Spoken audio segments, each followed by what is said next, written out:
Assalamualaikum warahmatullahi wabarakatuh. Perkenalkan, nama saya Atik Dayatri dengan NIM 1915280, kelas BKI 6B. Di sini saya akan mengambil salah satu materi, yaitu konsep dasar konseling rehabilitasi dengan 6 bidang. Yang pertama yaitu pengertian konseling rehabilitasi. Yang kedua tentang tujuan konseling rehabilitasi. Yang ketiga tentang sejarah konseling rehabilitasi. Yang keempat tentang aspek konseling rehabilitasi. Yang kelima tentang tahapan atau prosedur konseling rehabilitasi. Dan yang keenam tentang kelebihan konseling rehabilitasi. Lanjut saja, yang pertama yaitu pengertian konseling rehabilitasi. Yang mana konseling rehabilitasi itu merupakan suatu bidang ilmu yang mengkaji cara-cara membantu penyandang disabilitas atau penyandang cacat mencapai tujuan personal, sosial, psikologis, dan juga vokasionalnya. Yang kedua yaitu tujuan konseling rehabilitasi, yang mana tujuan konseling rehabilitasi yaitu membantu individu penyandang ketunaan untuk mencapai kemandirian optimal secara fisik, mental, sosial, vokasi, dan juga ekonomi yang tentunya sesuai dengan kemampuannya.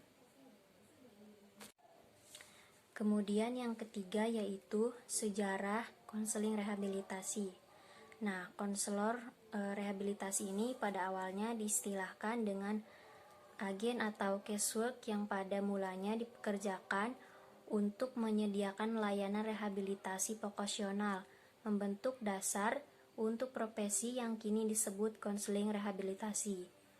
Kemudian, karena tidak adanya program pelatihan konseling rehabilitasi formal di tahun-tahun awal pada saat itu, para agen secara khusus datang dari berbagai bidang pendidikan. Pada awal tahun 1927, HB Kuming dan dari layanan rehabilitasi vokasional, Dewan Federal untuk Pendidikan Vokasional memperhatikan adanya gerakan yang mengarah pada spesialisasi dan keprofesionalan dalam bidang kerja rehabilitasi. Nah, kemudian Undang-Undang Rehabilitasi Vokasional Federal pertama dikeluarkan pada tahun 1920.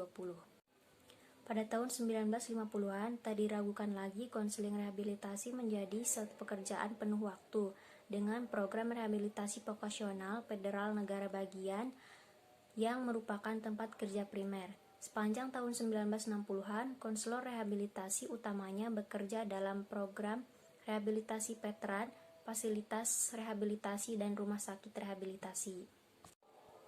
Kemudian bidang yang keempat yaitu aspek pelayanan rehabilitasi. Ada 3, yaitu yang pertama aspek pada bidang medik, yaitu meliputi aspek medik pada umumnya sama seperti peserta didik normal maupun aspek medik yang berkaitan dengan kecacatan yang disandang agar menjadi berfungsi dan atau mencegah kemungkinan terjadinya akumulasi kecacatan yang lebih berat.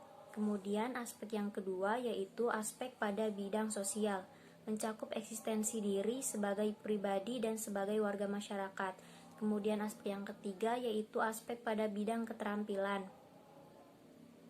meliputi usaha menanamkan, memupuk, dan mengembangkan keterampilan peserta didik melalui latihan keterampilan tertentu yang memiliki nilai ekonomis dan produktif.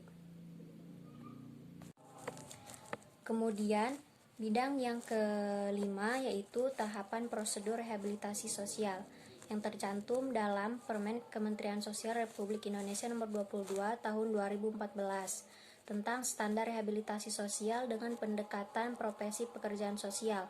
Pada bab 2 rehabilitasi sosial bagian 3 tahapan rehabilitasi sosial pasal 19 ayat 1 bahwa dilaksanakan dengan tahapan pendekatan awal, pengungkapan dan pemahaman masalah, penyusunan rencana pemecahan masalah, resosialisasi, terminasi, dan juga bimbingan lanjut. Kemudian bidang yang keenam yaitu kelebihan konseling rehabilitasi. Nah, konseling rehabilitasi ini sebenarnya tidak jauh berbeda dengan konseling pada umumnya. Hanya saja konseling rehabilitasi lebih mampu menyelesaikan masalah pada anak atau individu penyandang cacat. Sekian dari saya. Kurang lebihnya mohon maaf. Wassalamualaikum warahmatullahi wabarakatuh.